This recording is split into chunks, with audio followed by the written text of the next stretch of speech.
السلام عليكم ورحمة الله وبركاته. ازيكم يا حبايبي؟ عاملين ايه؟ اتمنى يا رب تكونوا بخير وبصحة وسعادة وراحة بال. النهارده بقى يوم النشاط، يوم الحركة كده، روتين الحيوية. النهارده بقى يا حبايبي ادخل بقى كده عشان انضف بقى الزريبة تحت الجاموسة كده. يوم كله نشاط، قومي بقى تنشطي كده وتشجعي معايا عشان تنجزي بقى وتخلصي اللي وراكي، وبعد كده تقعدي بقى ايه مخلصة كل شغلك ومخلصة كل حاجة، وتقعدي بقى كده ساعتين تلاتة على رواق. وكمان هعمل بقى كمان الولاد طلبوا مني سندوتشات الشاورما.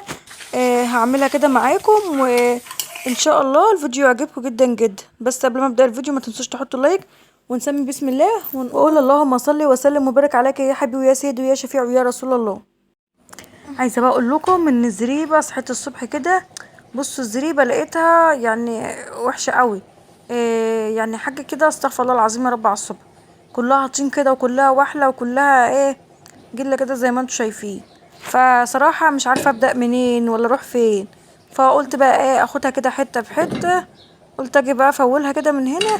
ولقيت طبعا الغلق مش نافع، فقلت بقى احاول كده اجرد كده بالفاس واروح جايه حاطه في البراوته كده على طول. لانها لقيتها هتلبخ في قلب الغلق اللي انا ماسكاه ده. فقلت هعملها كده بالقلب الفاس. وعايزه بقى منكم شويه نشاط، شويه حركه، شويه حيويه. نقوم كده ونتنشط ونتشجع عشان ده روتين الحيويه وروتين النشاط. احنا بقى طبعا ستات البيوت شاطرين وجامدين جدا جدا، وكلنا نشاط وحيوية.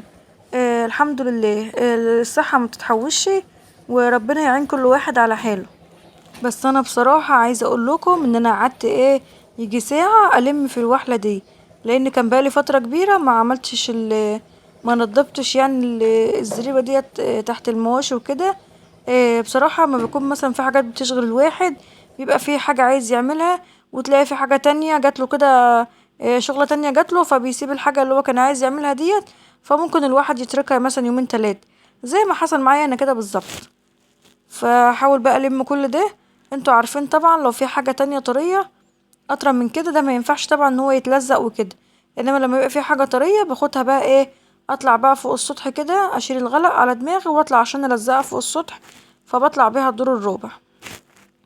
فربنا يعيننا ويعينكم، ويقوينا ويقويكم ويرزقكم برزق الحلال يا رب اللهم امين. بعد ما خلصت بقى كده لميت بقى كده مرتين ومليتها. رحت وديتها بقى ورا على السباخ. عشان يا حبايبي بصوا، احنا هنا في الريف بنودي بقى السباخ اللي احنا بنعمله ده. يعني ده اسمه سباخ. احنا بنسبخ بيه الارض. بنسبخ بيه الارض يعني إيه يا حبايبي؟ يعني لما نبقى زارعين زرعه جديده، زرعه القاس، زرعه ذره، زرعه اي حاجه، زرعه برسيم. بننزل كل السباخ بقى اللي احنا بنلمه من تحت الرجلين الجاموسه ده.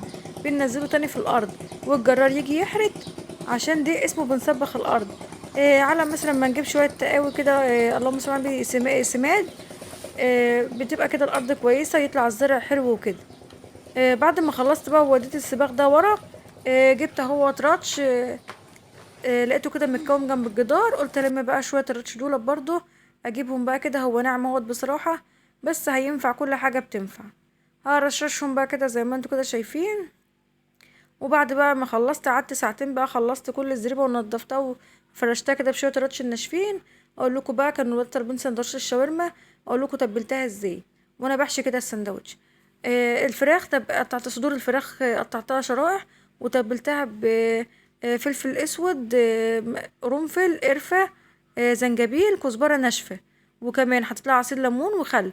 وبعد كده نزلت كمان بالملح ومعلقتين من الزبادي. قلبت ده كله ونزلت عليهم بشرايح الفراخ. سبتهم في التتبيله لمده 12 ساعه. بعد كده بقى العيش ده عملته بدقيق وميه ورشه ملح. ورحت عجناه بميه دافيه، وبعد كده بططته وكورته كده وبططته زي ما انتوا كده شايفين. وخبزته عندي في المقله التيفال. بعد كده يا حبيب قلبي كنت مقطعه شرائح خيار كده صغيره. طوليه اهيت وشيبسي. وعملت سلطه الطحينه. بعد الفراخ حطيتها في المقله، حطيت لها ماده دهنيه. وعملتها، حطيتها لحد ما اتشوحت، وبعدين حطيت لها بصل شرائح وفلفل شرائح وطماطمية شرائح. وبعد كده جبت بقى السندوتش الرغيف ده، العيش ده انا عاملاه على ايدي. ان شاء الله ابقى اعملها لكم بس من الاول من الف كده للياء عشان تشوفوا الطريقه لو انتوا حابين. وبعد كده بقى دهنت العيش طحينه. وحطيت الفراخ والخيار اللي انا مقطعاه والشيبسي. وبعد كده بقى لفيت الرغيف سندوتش بالطريقه اللي انتوا شايفينها دي.